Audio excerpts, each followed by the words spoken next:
हरिओम, नमस्कार। कैसे हैं आप सब लोग। एक ऐसी कहानी जो आपने कभी नहीं सुनी होगी।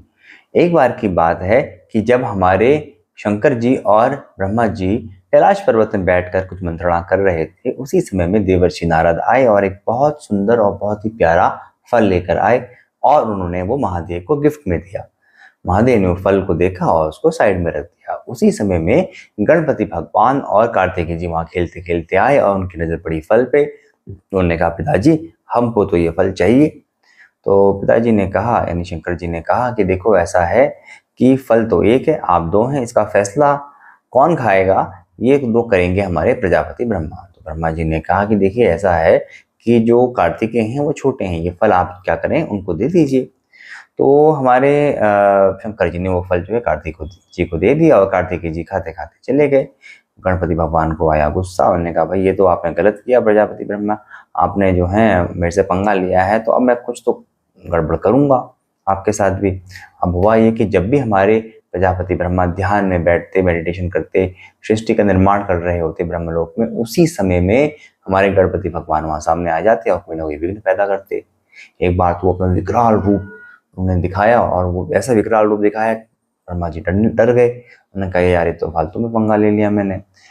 उसी समय में चंद्रमा जो है वहां से घूमते हुए जा रहे थे। चंद्रमा ने जब सारा वाकया देखा तो उन्होंने देखा देखा ये सब देखा, गणपति भगवान के स्वरूप को देखा तो उनको हंसी आ गई और बहुत तेज हंसने लगे। तो हमारे गणपति भगवान को आ गया गुस्सा। उन्होंने कहा कि देखो भाई, तुम्हारे को अपनी सुंदरता पर बड़ा अभिमान है, मैं तुम्हें श्राप देता हूँ कि तुम्हें जो भी देखेगा उसको पाप लगेगा, तुम मलिन हो जाओगे। इस तरीके से कुछ बातें बोली।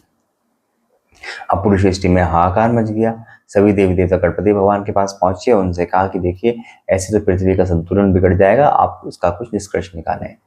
तब उसका जो निष्कर्ष निकला वो ये निकला कि 12 साल तक हमारे चंद्रमा ने जो है हमारे गणपति भगवान का ध्यान किया, पूजन किया, तपस्या करी और गणपति भगवान आए और उनकी कृपा से वो पूरा 1 साल का टेन्यूर था उसको 1 दिन में संकुचित कर दिया। तो हमारे गणपति भगवान ने कहा कि चलो ठीक है, इस श्राप के एवज में तुम्हारे को 1 दिन, यानी कि भाद्रपद की शुक्ल पक्ष में चतुर्थी के समय में कोई भी तुम्हारे दर्शन करेगा तो उसको पाप लगेगा। और तब से ही हमारे गणपति भगवान पे कोई भी सफेद चीज नहीं चढ़ाई जाती है, आपको पता होगा। जी हाँ, यानी कोई भी सफेद फूल, सफेद वस्त्र हमारे गणपति भगवान पर अर्पित नहीं होता है ना। इंटरेस्टिंग कहानी। हरिओम।